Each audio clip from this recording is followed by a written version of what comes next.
नमस्कार. लक्षवेधीमध्ये आपल्या सगळ्यांचं स्वागत. मी प्रसाद काथे. प्रभू श्रीरामाच्या भव्य श्रीराम मंदिराचा प्राणप्रतिष्ठा सोहळा नजीक येत असतानाच या सोहळ्याचं आमंत्रण स्वीकारायचं का नाही स्वीकारायचं, अयोध्येला त्या निमित्तानं जायचं का नाही जायचं, या संदर्भात अनेकांमध्ये आणि त्यात सुद्धा खास करून मोदी विरोधकांमध्ये बऱ्यापैकी गोंधळ उडालेला दिसतोय. मोदी विरोधक एकवटलेले आहेत असं सांगितलं जातं, पण ज्या काँग्रेसच्या नेतृत्वात हे एकवटलेले आहेत ती काँग्रेस जे करते त्याप्रमाणे बाकीच्यांना करायचं नाहीये.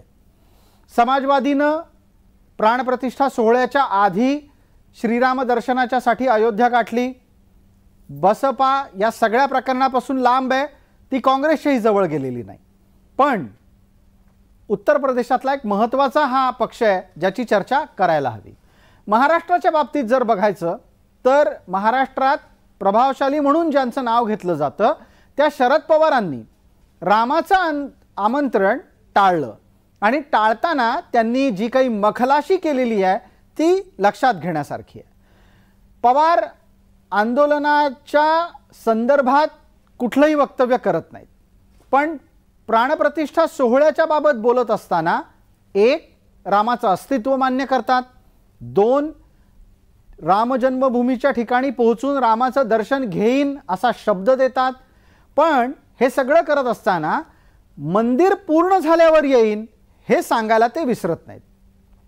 राहुल गांधींनी तर स्पष्टपणे कोणत्याही प्रकारे प्राणप्रतिष्ठा सोहळ्याला जाणार नाही असं सांगून टाकलेलं आहे. मग अशा वेळेला रामाचं अस्तित्व नाकारणारे आणि रामाचं अस्तित्व स्वीकारणारे असे दोन गट मोदी विरोधी आघाडीत दिसतात.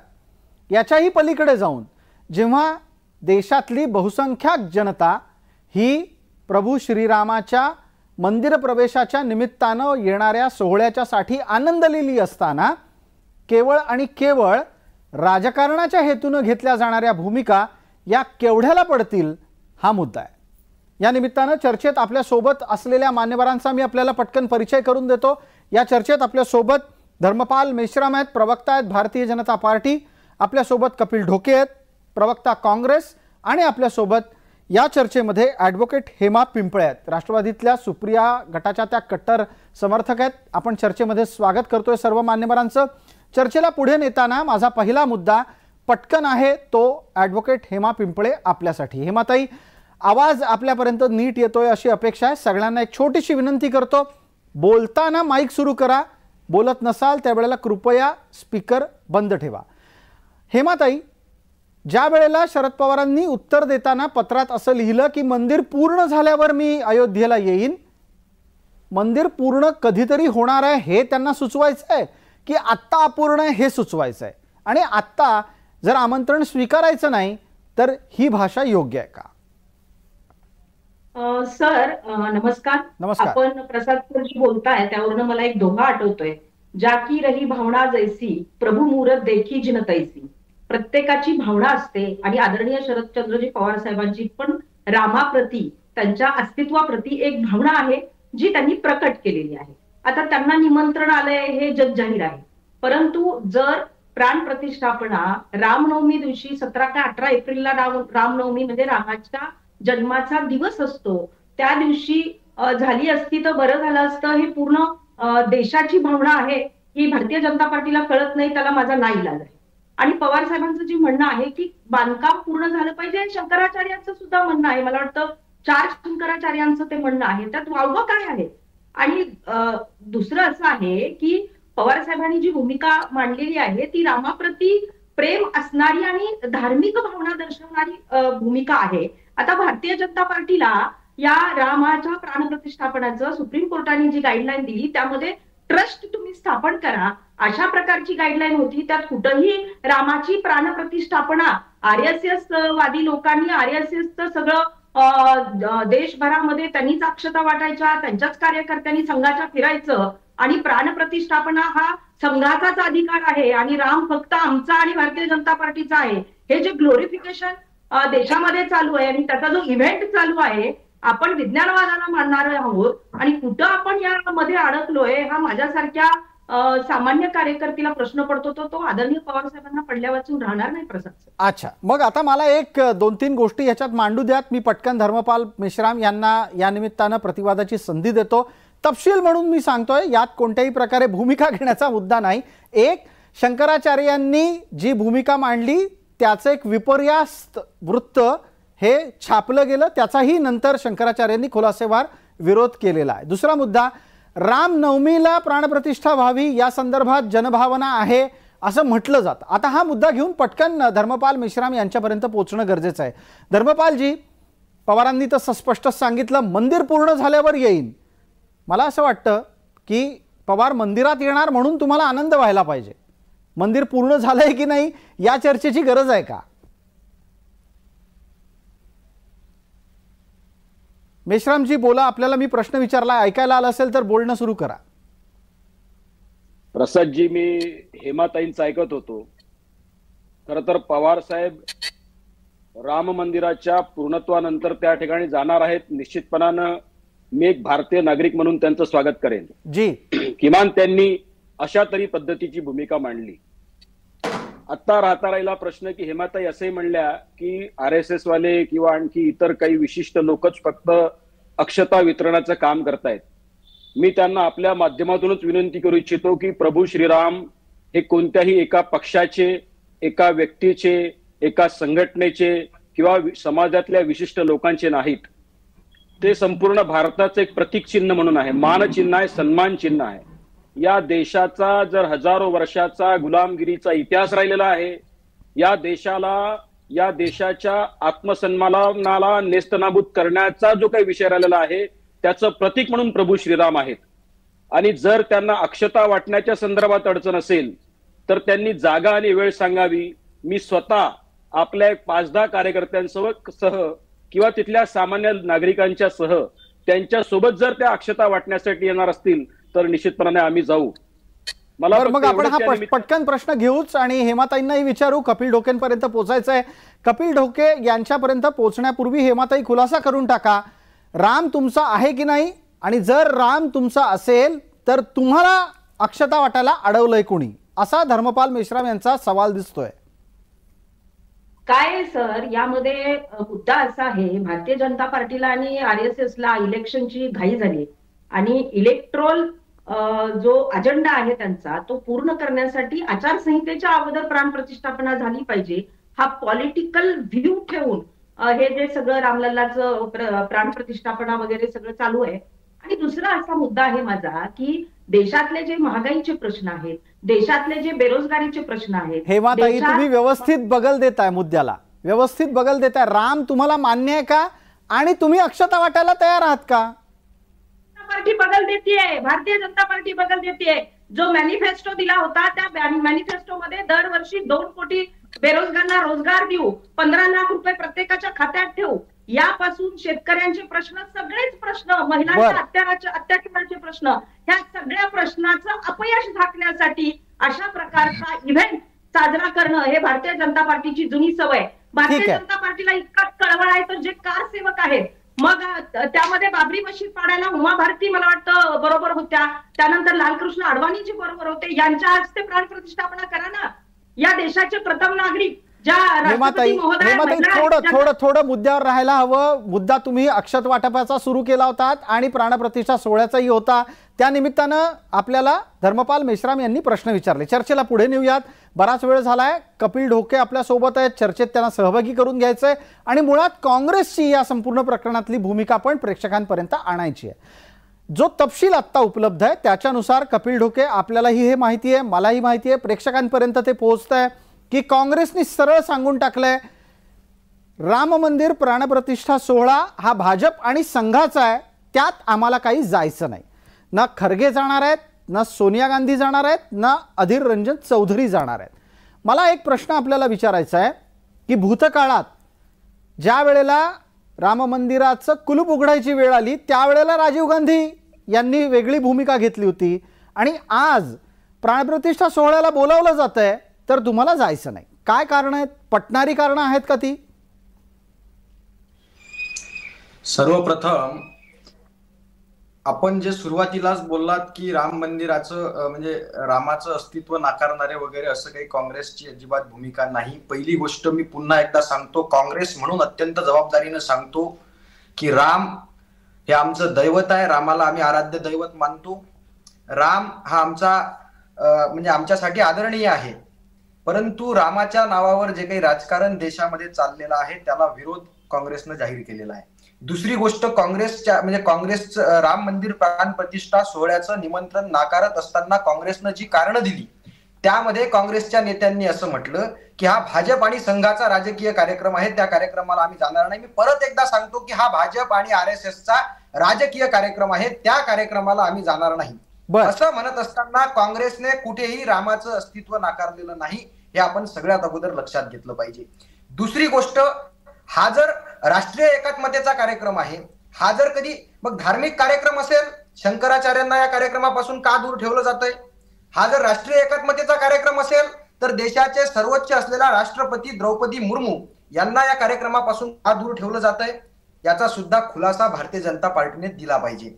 आणि हिंदू धर्मामध्ये राम म्हणजे ज्या हिंदू धर्मामध्ये रामाला सर्वश्रेष्ठ आदरणीय मानल्या जाते, त्या हिंदू धर्माचे शास्त्र जर असं सांगत असेल की पौष महिन्यामध्ये, आता धर्माप्रमाणे सांगतोय, म्हणजे बीजेपीच्या लोकांना फार धर्माचा कळवळा असतो म्हणून सांगतोय की पौष महिन्यामध्ये कुठल्याही शुभ कार्य करत नसतात किंवा कुठलेही एखाद्या मूर्तीची प्राण प्रतिष्ठा किंवा एखाद्या घराचं वास्तू हे करत नसतात. मग तरी सुद्धा पौष महिन्यामध्येच रामाच्या मूर्तीची प्राण प्रतिष्ठा करण्याचा आग्रह नरेंद्र मोदींनी का धरला? पहिला प्रश्न. दुसरा मुद्दा, हिंदू धर्मामध्ये सर्वश्रेष्ठ असलेल्या शंकराचार्यांनी सांगितलं की कुठल्याही वास्तूचं काम पूर्ण झाल्याशिवाय त्या ठिकाणी रामाच्या मूर्तीची प्राण प्रतिष्ठा करणं हे काही धर्माला अनुसरून वाटत नाही. तरी सुद्धा इतक्या अताताईपणाने, इतक्या गडबडीने राम मूर्तीची प्राण प्रतिष्ठा करण्याचा अताताईपणा नरेंद्र मोदी का करतायत?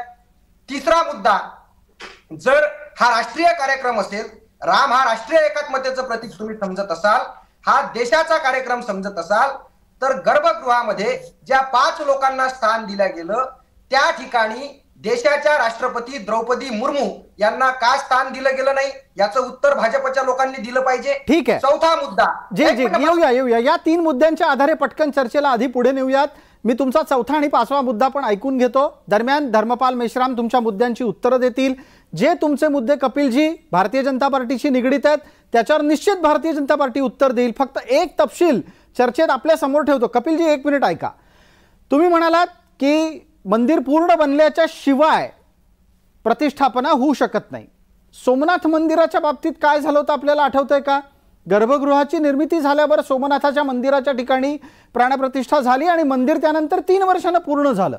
आता हाच तपशील एक संदर्भ म्हणून चर्चेमध्ये मी देतो. बाकीचे जे 2 तुमचे मुद्दे आहेत ते आपण भारतीय जनता पार्टीकडे नेऊ. मुळात धर्मपाल मेश्राम, आपल्याला लक्षात असेल हा कार्यक्रम हा न्यासाचा कार्यक्रम आहे आणि न्यासानं ठरवलंय कोणाला बोलवायचं कोणाला नाही बोलवायचं. अक्षत वाटपाचं काम न्यासची कार्यकर्ता मंडळी करतायत. आता यात हे सगळं भारतीय जनता पार्टीच्या गळ्यात आणून बांधलं जातंय का?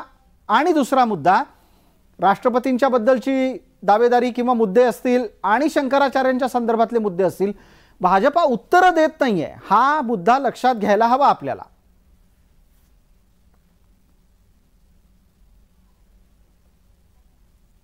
मेश्रामजी आपला माईक सुरू करा. आपलं बोलणं सुरू करण्यापूर्वी आपला माईक सुरू करा आणि मग आपलं म्हणणं मांडा. प्रसादजी, खरं तर काँग्रेसच्या प्रवक्त्यांनी राष्ट्रपतींच्या संदर्भात जी काही आज चर्चा या ठिकाणी आणलेली आहे ही त्यांच्या तोंडची चर्चा नसून ही शिवसेना उभाटा गटाचे प्रमुख उद्धव ठाकरे यांनी देखील अशाच प्रकारे चर्चेला सुरुवात केली आहे. पण हे लक्षात घ्या, मी मध्ये बोलत नाही.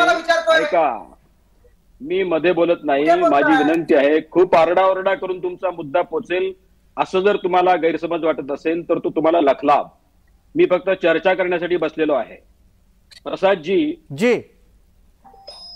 हा मूळ मुद्दा उभाटा गटात शिवसेना गटच्या उभाटा गटाच्या उद्धव ठाकरेंनी विचारला होता. आत्ता काँग्रेसच्या जे प्रवक्ते असलेले आमचे मित्र ते देखील हाच प्रश्न विचारत आहेत. मी आपल्याला अत्यंत विनम्रपणे सांगू इच्छितो की राष्ट्रपती असतील, राज्यपाल असतील, हे प्रशासनिक प्रमुख असतात. यांच्या सहीने in the name of Bharat, in the name of India अशा पद्धतीचा व्यवहार चालतो. सार्वजनिक कार्यक्रमामध्ये कोणत्याही पद्धतीने कोणी सामील व्हायचं तो त्यांचा वैयक्तिक प्रश्न असेल, परंतु ते या प्रशासनिक व्यवस्थेचे प्रमुख असलेले लोक अशा पद्धतीच्या कोणत्याही कार्यक्रमामध्ये, सार्वजनिक कार्यक्रमामध्ये सामील होतील की नाही होतील हो त्यांचा वैयक्तिक प्रश्न आहे. आणि त्यामुळं सत्तेच्या 75 वर्षामध्ये पदार्पण करताना ज्यांनी एवढे वर्ष सत्ता सांभाळली त्यांनी आजपर्यंत कोणत्या राष्ट्रपतींना कोणत्या पद्धतीचं महत्व दिलं, कोणत्या पद्धतीच्या कोणत्या राष्ट्रपतींना कोणत्या कोणत्या कार्यक्रमामध्ये सहभागी करून घेतलं, या प्रश्नाचं उत्तर अशा माझ्या खूप शहाण्या असलेल्या मित्रांनी आधी द्यावं. हे त्यांच्या याचा एक पहिल्या संदर्भ प्रश्नाचं घेऊ पटकन. आणि कपिल ढोके एक बुद्धिमान प्रवक्ता आहेत, त्यांना निश्चित आठवत असेल सोमनाथाच्या जीर्णोद्धाराच्या कार्यक्रमात नेहरूंनी तेव्हाच्या राष्ट्रपतींना का जाऊ दिलं नाही. मी बोलत असताना सुरुवातीला सांगितलं की हा प्रश्न शंकराचार्यांनी विचारलेला आहे की ज्या मंदिराचं काम पूर्ण झालं नाही त्या ठिकाणी मूर्तीची प्राणप्रतिष्ठा करण्याची घाई कशाला करतायत. तो वेगळा मुद्दा आहे कपिलजी. आपण आता पहिल्यांदा मुद्दा राष्ट्रपतींचा आणलात ना, मग आता राष्ट्रपतींच्या मुद्द्यावर सांगा की सोमनाथाच्या जीर्णोद्धाराला राष्ट्रपतींना नेहरूंनी का जाऊ दिलं नाही. हा जर राष्ट्रीय एकात्मतेचा कार्यक्रम आहे असा दिंडोरा मोदी पिटत असतील, भाजप पिटत असेल, तर मग राष्ट्रपतींना का बोलावलेलं नाही हा आमचा प्रश्न आहे. आणि प्रश्न विचारण्याचा अधिकार आम्ही राखून आहोत. बिलकुल आहे, पण त्यावेळेला तुम्ही सोमनाथाच्या प्रकरणात काय झालं त्याचं उत्तर द्या की नेहरूंनी का रोखलं राष्ट्रपतींना. आणि नेहरूंना जर राष्ट्रपतींनी मंदिराच्या जीर्णोद्धाराला जावं असं वाटत नसेल तर आता राष्ट्रपती जायला पाहिजेत असा आग्रह काँग्रेस का करते. पद्धतीनं भाजप राजकारण, रामाच्या नावावर राजकारण करू पाहते, तसं राजकारण सोमनाथाच्या नावावर काँग्रेसनं कधी केलेलं नाही. हेच मला या ठिकाणी आवर्जून सांगायचं आहे. मग तुम्ही काँग्रेसला दिवसायचं राम मंदिर म्हणजे जाणीवपूर्वक जर तुम्ही लोक हे दाखवत असाल की काँग्रेस राम मंदिराच्या विरोधात आहे, मी पुन्हा एकदा जबाबदारीने सांगतो की काँग्रेस राम मंदिराच्या विरोधात नाही. राम आमच्यासाठी आराध्य दैवत आहे, राम आमचा देव आहे, रामाला आम्ही आदर्श मानतो. परंतु आमचा राम हा मर्यादा पुरुषोत्तम आहे, आमचा राम हा खरा बोलणारा आहे, आमचा राम. आणि रामाच्या प्रतिष्ठापनेच्या वेळी जर मोदी सारखा खोटारडा माणूस त्या ठिकाणी उपस्थित राहत असेल तर हा रामाचा सुद्धा अपमान आहे. ही काँग्रेसची भूमिका आहे. थोडस प्रसादजी शब्दांची आब राखता आली पाहिजे.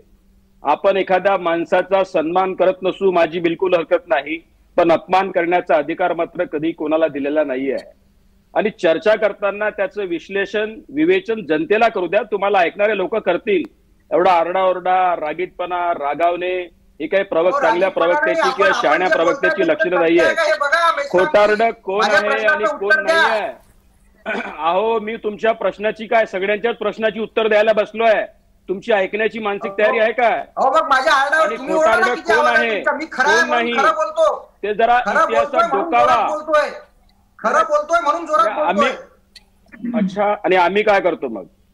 हे अशा पद्धतीच्या प्रकारची चर्चा ते मुद्द्यांवर. जर तुमच्या हाताने रामाच्या मूर्तीची प्राणप्रतिष्ठा मोदींच्या पुन्हा एकदा प्रसादजी मला थेट यांच्याशी बोलायचं नाहीये. रामाच्या मूर्तीला नरेंद्र मोदींसारख्या खोट्या आश्वासनं देणाऱ्या माणसांचे हात कशासाठी हवेत हा आमचा प्रश्न आहे. हा प्रश्न चर्चेत लागू होतो का हाही मुद्दा आहे.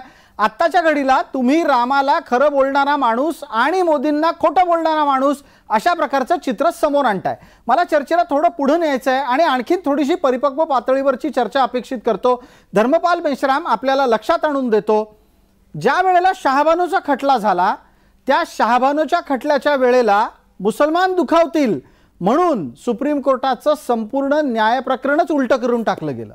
आणि त्यानंतर त्याच अनुषंगानं हिंदू दुखावले जाऊ नयेत म्हणून राम मंदिराचं कुलूप उघडण्याचं प्रकरण राजीव गांधींनी केलं. मला हा संदर्भ देऊन आपल्याला असं विचारायचं आहे, राम मंदिराचं राजकारण नक्की कुणी सुरू केलं. प्रसादजी, राम मंदिर हा आणि राजकारण दुर्दैवाने या देशातल्या काही विशिष्ट पक्षांनी त्याला राजकारणामध्ये ओढलेलं आहे असं मला मांडायचं आहे. खरं तर बाबरी मशीदच नुसती नाही किंवा कोणत्या गोष्टीला ट्रान्सफॉर्म केलं गेलं, कोणत्या मंदिराला बाबरी मशिदीमध्ये परावर्तित केलं गेलं, कोणत्या विहारांना मशिदीतलं त्याचं परावर्तन केलं गेलं, कोणत्या मुस्लिम राज्यकर्त्यांनी कोणत्या हिंदूंच्या देवळांना देवतांना विटंबित केलं, कोणत्या बुद्धांच्या विहारांना किंवा विद्यापीठांना तशा पद्धतीने त्यांनी हे केलं, या इतिहासात आम्ही डोकवणार नाही काय? ठीक आहे. विक्रमशिला नावाच्या विद्यापीठ असेल किंवा नालंदा विद्यापीठ असेल, बख्तियार खिलजींनी 12व्या शतकामध्ये त्याला अशा पद्धतीने त्याची विटंबना केली आणि जाळपोळ केली की महिनाभर त्याची आग धू दुखत होती. ही विटंबना कोणी केली? मग त्यांचं समर्थन तुम्ही करता काय? मग आज जर अशा स्थितीमध्ये या देशाच्या 75 वर्षाच्या स्वातंत्र्यानंतर मोदीजींसारखं व्यक्तिमत्व जर प्रभू श्रीरामांना न्याय देणार असतील किंवा देशाच्या विचार करत, या देशातल्या प्रत्येक माणसाच्या आत्मसन्मानाचा विचार करत जर बिलकुल मी ऐकलंय कपिल ढोके, मी पण ऐकलंय, मी उत्तर त्यांचं झाल्यावर तुमच्याकडे येतो. काँग्रेसवाल्यांच्या थोबाडावर झापड मारण्यासाठी मोदी जन्माला आले असतील तर ते 140 करोड भारतीय लोकांच्या आत्मसन्मानाची गोष्ट करतायत आणि ते आम्ही या सगळ्या लोकांनी त्यांचं स्वागत करतायत. हे लिहा, हे समजा, हे पहा लोक आज कोणत्या पद्धतीने चालले आहेत. किती दिवस तुम्ही नाकारणार आहात? अशा मूर्खांचा बाजार करून काँग्रेस तुम्ही होत्याची नव्हती केली. एकही पद्धतीचा विरोधी मेश्राम धर्मपाल मेश्राम, मुद्द्याला प्रतिवादही गरजेचा आहे, कपिल ढोके यांच्यापर्यंत पोहोचायचंच आहे. कपिलजी, पण तत्पूर्वी एकदा आपल्यासोबत असलेल्या महिलांनाही न्याय द्यायचा आहे. आपल्यासोबत ॲडव्होकेट हेमाताई आहेत. हेमाताई, एकदा आपलंही वक्तव्य या मुद्द्याच्या निमित्तानं यायला हवं. तुमच्या इतका कायद्याचा अभ्यास असलेला माणूस आत्ता या पॅनलवर दुसरा नाही. तुम्हालाही इतिहास भारतातला नक्की आठवतो. एकदा सांगा, रामाला न्याय कोणी दिला आणि रामावर अन्याय कोणी केला? काय प्रसाद सर, मला एक आपल्याला प्रश्न विचारायचा आहे. आपल्याला आमंत्रण आलंय का अयोध्येचं? आलंच असेल आपल्याला, अक्षदा आली असेल आपल्याला. मला अक्षदाही आली आणि आमंत्रण पण आलेलं आहे. हा, मला ते मी ते काय गृहीतच धरलेलं होतं. बिलकुल धरायलाच पाहिजे, धरायलाच पाहिजे. आमची रामावर खुलेआम श्रद्धा आहे, त्याच्यामुळे मला आमंत्रण आल्याबद्दल काहीच कौतुक मला वैयक्तिक वाटत नाहीये. पण तुम्ही ते गृहीत धरलं त्याचा मला अभिमान आहे. बोला. आहे प्रसाद सर, मेश्राम सरांचा जो मुद्दा आहे अक्षताचा, तो एक सेकंदात मी मांडते. ते असं बोलले की मी आणि माझे कार्यकर्ते, तुम्ही जागा सांगा मी कुठेही अक्षता वाटायला. ते मी करेक्ट करते. ते जर म्हणाले असते की हेमाताई तुम्ही पवार साहेबांच्या गटाचे असाल, कपिलजी जर काँग्रेसचे असते तर त्यांनीही अक्षता वाटाव्या, राम हे सगळ्यांचे आहे, सगळ्या देशाची ती अस्मिता आहे, तर ते करेक्ट झालं सर असतं. याच्यावरनच भारतीय जनता पार्टीची मानसिकता कशी आहे आणि त्यांना या देशामध्ये कसा धर्मवाद पेटवायचा आहे हे दिसतंय. हेमाताई, आपल्याला एक छोटीशी फक्त तपशिलातली गल्लत दुरुस्त करतो. धर्मपाल मेश्रामांनी सांगितलं तुम्ही अक्षता वाटायला चला, आम्ही तुमच्या सोबत येतो. असं नाही बोलले ते, मी माझ्या कार्यकर्त्यासहित येतो असं बोलले. दुसरं असं, सुप्रीम कोर्टाची गाईडलाईन ट्रस्ट स्थापन करा अशी होती, प्राण प्रतिष्ठापना करा अशी कुठेही सुप्रीम कोर्टाची गाईडलाईन नव्हती. या देशामध्ये भारतीय जनता पार्टीच्या राज्यात सुप्रीम कोर्टाचं सुद्धा कंटेम्प्ट ऑफ कोर्ट करणं हे राजरोसपणे भारतीय जनता पार्टी महाराष्ट्रातच आताचा जो निकाल असेल काय आणि हे अयोध्येचं प्रकरण असेल काय, यामध्ये सगळ्यावरनं हे दिसतं की भारतीय जनता पार्टीला सुप्रीम कोर्ट सुद्धा मान्य नाही. सुप्रीम कोर्ट ही एक संस्था आहे. प्राणप्रतिष्ठा करणं आणि सुप्रीम कोर्टाचा अवमान करणं या दोन गोष्टी एक कशा काय होऊ शकतात? मी काय म्हणते की सुप्रीम कोर्टाने काय गाईडलाईन दिलेली आहे की तुम्ही एक न्यासाची स्थापना करा. त्यांनी असं कुठं ग्लोरिफिकेशन करा बरं? राम देशातल्या प्रत्येक माणसाच्या मनात, तणात आणि आत्म्यात राम आहे. प्रत्येक जण झोपेतून उठल्यावर राम बोलतो, राम बोलतो. हे इनकॅश करण्यासाठी आणि केवळ त्याला पॉलिटिकल वळण देण्यासाठी भारतीय जनता पार्टीचं हे जे काही कांड चालू आहे त्याचा मी जाहीर आपल्या वाहिनीच्या माध्यमातून निषेध करते. ठीक आहे, चर्चेला पुढे नेऊयात. कपिल ढोके यांच्यापर्यंत पोहोचायचं आहे. दरम्यान हेमाताई, आपल्याला निश्चितच लक्षात आणून देणं गरजेचं आहे की मला आमंत्रण आलं हे तुम्ही जसं गृहीत धरलं तसंच ते पवारांनाही आमंत्रण आलंय, शरद पवार आणि प्रसाद काथे दोघांना आमंत्रण आलंय. हे न्यासाचं कौतुकास्पद कार्य आहे, हे आपल्याला लक्षात घ्यायला हवं. आता कपिल ढोके, मगाशी ज्या एका वाक्यावर आपण एकदम उसळून आलात त्या वाक्याचा संदर्भ घेतो. रामाला न्याय देण्याच्यासाठी मोदी आहेत असं जेव्हा भाजप म्हणतं त्यावेळेला तुम्हाला राग येतो. मग रामावर अन्याय करण्यासाठी काँग्रेस आहे हे त्याच्यात त्यांना सांगायचं असतं का? नाही, रामावर काँग्रेसनं कधीही अन्याय केलेला नाही. मी अत्यंत जाणीवपूर्वक सांगतो की रामावर आमची पूर्ण श्रद्धा आहे. फक्त आम्ही रामाच्या नावाचं कधी राजकारण केलेलं नाही. बरं, एक छोटा तपशील देतो. कपिलजी निश्चित बोला. रामसेतूचा खटला चालू असताना तुमच्या सरकारनं राम काल्पनिक होता असं ॲफिडेव्हिट सुप्रीम कोर्टात दिलं होतं. तिथून हा मुद्दा सुरू होतो कायम. आता आपण आपलं पुढचं म्हणणं मांडू शकता. असं आम्ही म्हणणार नाही. आम्ही रामाचं अस्तित्व मान्य करतो, हे आम्ही अत्यंत जबाबदारीने या ठिकाणी सांगतोय. पण भारतीय जनता पार्टीची लोक ज्या पद्धतीनं राम स्वतःची प्रॉपर्टी आहे का, खासगी मालमत्ता आहे का, या पद्धतीनं ज्यावेळी वागतात त्यावेळी त्यांच्या बुद्धीची मला कीव करावीशी वाटते. राम जर संबंध देशाचं जगाचं आराध्य दैवत असेल तर त्या रामाला न्याय देणारे प्रधानमंत्री नरेंद्र मोदी कोण आहेत हा सुद्धा प्रश्न तमाम भारतीयांच्या मनामध्ये यायला लागतो. दुसरी गोष्ट, राम मंदिर सगळ्या, पुन्हा एकदा माझा प्रश्न आहे भाजपला की सगळ्या जगाची सगळ्या देशाची इच्छा असताना रामनवमीला रामाच्या मूर्तीची प्राण प्रतिष्ठा व्हावी, मग हा 22 जानेवारीला रामाच्या मूर्तीची प्राण प्रतिष्ठा करण्याचा आग्रह कशासाठी, याचं सुद्धा उत्तर दिलं पाहिजे. दुसरी गोष्ट, मी पुन्हा माझा मगाशी एक प्रश्न राहिला, त्या गर्भगृहामध्ये जी 5 लोक आहेत त्यामध्ये आचार्य सत्येंद्रनाथ, योगी आदित्यनाथ, आनंदीबेन पटेल, नरेंद्र मोदी आणि मोहन भागवत. आता मोहन भागवत या ठिकाणी कशासाठी आहेत? म्हणजे ज्या ठिकाणी धर्मातला जर सगळ्यात मोठा उत्सव होत असेल, तुम्ही जर धर्म म्हणून रामाच्या मूर्तीच्या प्राणप्रतिष्ठा सोहळ्याला वापरत असाल, त्या ठिकाणी शंकराचार्य नाहीत. तुम्ही जर देश म्हणून वापरत असाल तर देशाच्या सर्वोच्च असलेल्या राष्ट्रपती नाहीत. तर मग मोहन भागवत त्या ठिकाणी कशासाठी आहेत? ठीक आहे, बघा, आरएसएस आणि भाजपचा कार्यक्रम आहे का? मुद्द्याला उत्तर घेऊयात आणि या उत्तराच्या निमित्तानं चर्चेच्या समारोपापर्यंत जाऊयात. पटकन धर्मपाल मेश्राम या 2-3 मुद्द्याचा खुलासा आपल्याकडून मिनिटभरात अपेक्षित करतो. वेळ मर्यादा आपण ओलांडतोय. प्रसादजी, एक तर हेमाताई ज्या बोलायला कंटेम्प्ट ऑफ कोर्ट आहे. आता कंटेम्प्ट ऑफ कोर्ट आहेत, त्या स्वतः वकील आहेत. काय कंटेम्प्ट ऑफ कोर्ट आहे ते त्यांनी सांगितलं पाहिजे. माननीय सीजीआय यांनी सांगितले की आम्ही कोणाचंही नाव याच्यामध्ये रेकॉर्डवरती घेतलेलं नाहीये, युनॅनिमसली आम्ही हे डिसिजन दिलेलं आहे, पहिली गोष्ट. दुसरा मुद्दा त्यांनी न्यासाचा म्हणला, भाजपचा की आरएसएसचा हा कार्यक्रम निश्चितपणाने न्यासाचाच आहे. न्यासाची स्थापना केली गेलेली आहे आणि न्यासानं त्या कार्यक्रमाच्या पद्धतीचं निमंत्रण सगळ्या लोकांना दिलेलं आहे. चौथा मुद्दा राहिलेला आहे की त्यांनी गर्भगृहाच्या संदर्भातला प्रश्न, तर हे निश्चितपणानं हे आता रामनवमीलाच करावा की आणखी कोणत्या तारखेला करावा हे सांगण्याचं देखील गरज काँग्रेसच्या कोणत्याही लोकांना नाही. हे या देशातल्या 140 करोड लोकांच्या बुद्धीला, मी तुमच्या मध्ये बोलत नाही, कृपा करून तुम्ही मध्ये बोलू नका, आणखी एकदा ओरडा करू नका.